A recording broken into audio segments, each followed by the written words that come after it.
Que signifie réellement le fait qu'une femme partage ses problèmes avec vous? Est-ce qu'elle cherche simplement à se confier, à trouver des solutions, ou y a-t-il quelque chose de plus profond en jeu? Dans cette vidéo, nous allons décortiquer le sens profond de ces confessions, en levant les voiles pour découvrir ce qui se cache réellement derrière. Nous explorerons comment la compréhension de ces luttes, guidées par les principes intemporels du stoïcisme, peut non seulement vous aider à devenir un meilleur partenaire, mais aussi un homme meilleur. Il ne s'agit pas seulement de relations, mais de développer votre intelligence émotionnelle, de renforcer vos connexions et de pratiquer l'art de la présence. À la fin de cette vidéo, vous aurez une compréhension plus claire de ces besoins et de votre rôle, ainsi que des conseils concrets pour gérer ces moments avec sagesse et force. Plongeons dans le sujet. 1. Elle vous fait suffisamment confiance pour être vulnérable. Quand une femme s'ouvre à vous sur ses difficultés, ce n'est jamais un acte anodin. C'est un puissant signal de confiance. La vulnérabilité n'est pas quelque chose que l'on montre à la légère. Elle est réservée à ceux avec qui on se sent émotionnellement en sécurité. Réfléchissez-y. À quelle fréquence partagez-vous vos propres insécurités ou défis avec n'importe qui? Cela demande du courage et une profonde conviction que la personne en face de vous ne s'en servira pas contre vous ou ne minimisera pas vos émotions. Lorsqu'elle choisit de partager ses pensées les plus intimes avec vous, elle vous dit en substance « Je te fais confiance avec cette partie de moi que je ne montre pas au reste du monde. » Votre rôle n'est pas de sauter immédiatement pour résoudre ses problèmes, de rejeter ses émotions ou de vous laisser submerger par elles. Votre rôle est d'être une présence calme et stable sur laquelle elle peut s'appuyer, un rocher au milieu de la tempête. Imaginez la scène. Elle a passé une journée difficile. Peut-être que son patron a critiqué son travail de manière injuste ou qu'elle se sent sous-estimée par son équipe. Elle rentre à la maison, s'assoit et commence à partager ce qui pèse sur son cœur. À ce moment-là, vous avez un choix. Vous pouvez faire ce que beaucoup font instinctivement. Interrompre avec des conseils comme « Tu devrais simplement démissionner » ou dire quelque chose de désinvolte comme « Ce n'est pas si grave ». Ou alors, vous pouvez choisir une approche différente, ancrée dans les principes stoïciens et l'intelligence émotionnelle. À la place, vous prenez une profonde inspiration, établissez un contact visuel et dites « Je suis là pour toi ». Ça a l'air incroyablement frustrant. Dis-m'en plus. Pas de conseils, pas de jugement, juste de l'écoute. Cette réponse simple accomplit quelque chose d'extraordinaire. Elle montre que vous accordez de la valeur à ces sentiments et que vous êtes prêt à partager, ne serait-ce qu'un instant, le poids émotionnel qu'elle porte. Dans ce contexte, être tolérant signifie lui offrir l'espace nécessaire pour s'exprimer sans jugement ni interruption. Être strict avec soi-même signifie résister à l'envie de résoudre immédiatement son problème ou de rejeter ses émotions. Au lieu de cela, vous pratiquez la discipline en restant présent et attentif, même lorsque la tentation de décrocher ou de répondre avec une solution rapide est forte. Ces moments de vulnérabilité sont des cadeaux, des opportunités d'approfondir la confiance et la connexion entre vous.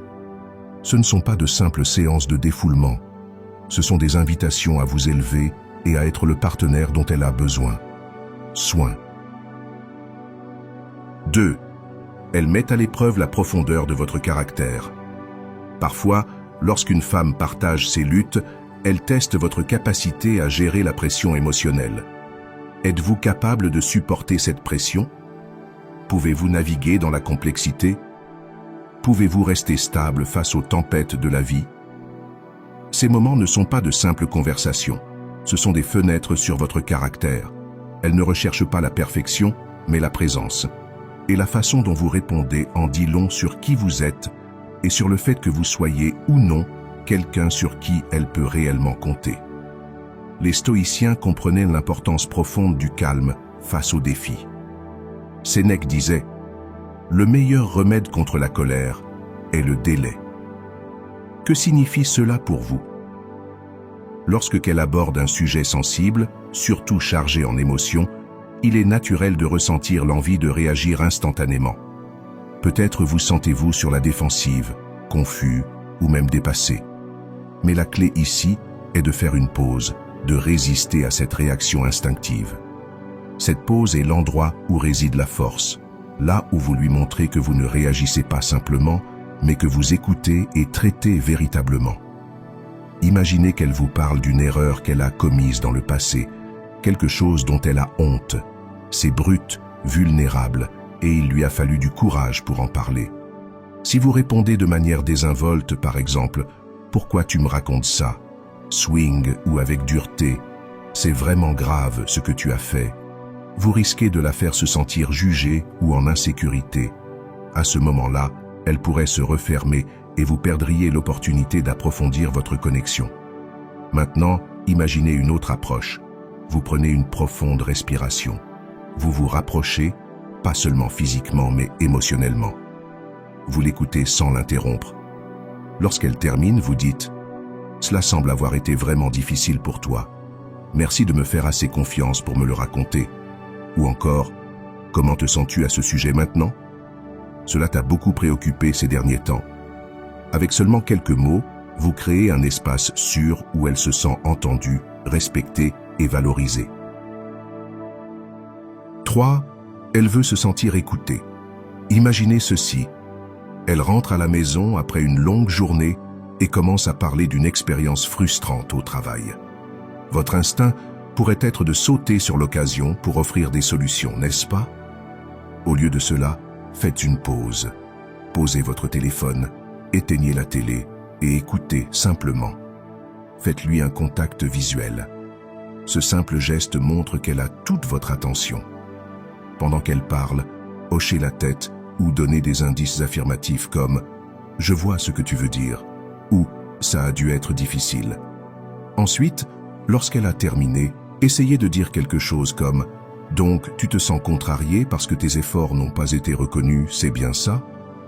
En reflétant ses sentiments avec vos propres mots, vous lui montrez non seulement que vous l'avez entendue, mais aussi que vous l'avez comprise.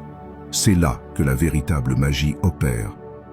Quand vous écoutez de cette manière, vous créez un espace sûr pour elle, un espace où elle se sent vue, valorisée et comprise. Et voici la beauté de la chose. Lorsqu'elle se sent écoutée, elle est plus susceptible de s'ouvrir davantage, de vous faire confiance et de partager encore plus d'elle-même avec vous. Les stoïciens nous rappelleraient de nous concentrer sur ce qui est sous notre contrôle. Écouter, vraiment écouter, est entièrement en votre pouvoir. Vous ne pouvez pas contrôler ses sentiments ni résoudre tous les problèmes qu'elle rencontre, mais vous pouvez contrôler à quel point vous êtes présent lorsqu'elle a besoin de vous. Alors, la prochaine fois qu'elle commence à partager quelque chose, résistez à l'envie de faire plusieurs choses à la fois ou de vous précipiter vers une solution. Prenez une profonde inspiration, ancrez-vous dans le moment et soyez là pour elle. Parce qu'être écouté n'est pas qu'un simple geste gentil, c'est une manière de lui montrer qu'elle compte réellement pour vous. 4. Elle vous montre indirectement ce qui compte pour elle. Avez-vous déjà remarqué à quel point elle révèle des choses sur elle-même dans les petites conversations quotidiennes? Chaque fois qu'elle partage une frustration, une inquiétude ou un rêve, elle vous offre un aperçu de son monde intérieur. Que ce soit un conflit au travail, du stress lié à une amie ou des préoccupations sur l'avenir, ces moments ne sont pas de simples plaintes aléatoires. Ce sont des reflets de ce qu'elle valorise et priorise dans la vie. Supposons qu'elle se plaigne d'un projet difficile au travail. Derrière cette situation, il ne s'agit peut-être pas seulement du travail en lui-même. Cela peut signifier qu'elle accorde de l'importance à l'ambition, à la croissance personnelle ou même à la stabilité que lui procure sa carrière. Si elle est contrariée par une amie qui l'a déçue, cela pourrait indiquer à quel point la loyauté et la confiance sont essentielles pour elle dans ses relations.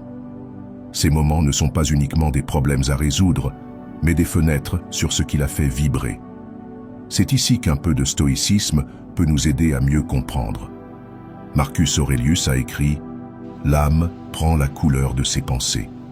Ses préoccupations et ses joies sont comme des coups de pinceau peignant une image de ce qui compte le plus pour elle. » Votre rôle n'est pas de juger ou de minimiser ses préoccupations, mais d'observer et d'apprendre. Demandez-vous, ces valeurs résonnent-elles avec les miennes? Sommes-nous alignés sur ce qui nous importe profondément? Comprendre ce qui lui importe profondément vous aide également à devenir un meilleur partenaire.